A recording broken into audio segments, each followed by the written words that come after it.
Kingston is the perfect test case to be able to try some really new progressive ideas on how we can help build a city for the next generation of our residents.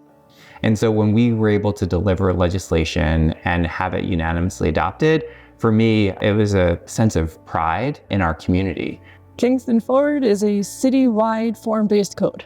I was incredibly impressed with the community support that we had. The Common Council felt secure enough to vote unanimously, a 9-0 vote this past August, which is super exciting.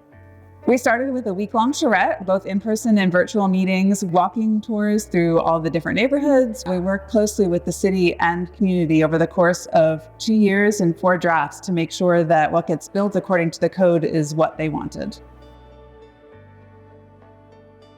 I love the charrettes. I love the interactive design process. I love being able to see people be able to relate to the abstract concept of like land use planning and zoning.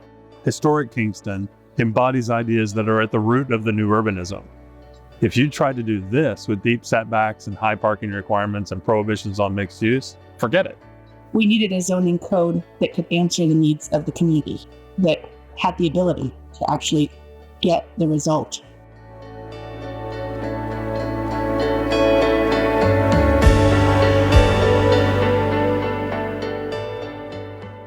We started to realize that many of the historic building types that we found in Kingston that were loved were also illegal, right? And they required variances for lot size, mixture of uses, and number of units. And so the new code addresses this and fixes it. We studied the heights and setbacks and created transect standards so that this type of housing can be built again.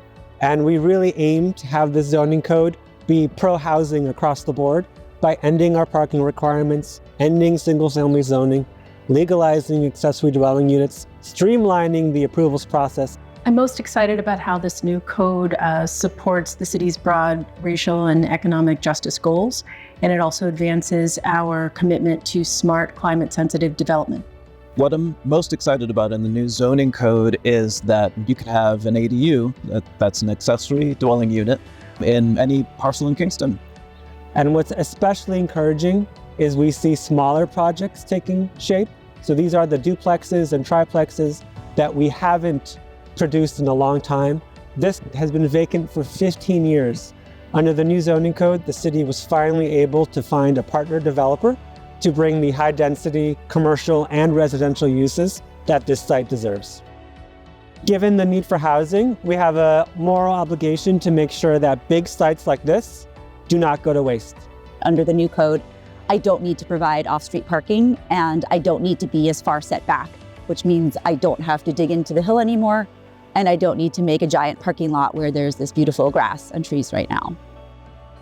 So the building was built in 1890.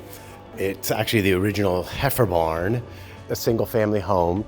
We'll be turning it into 3 units.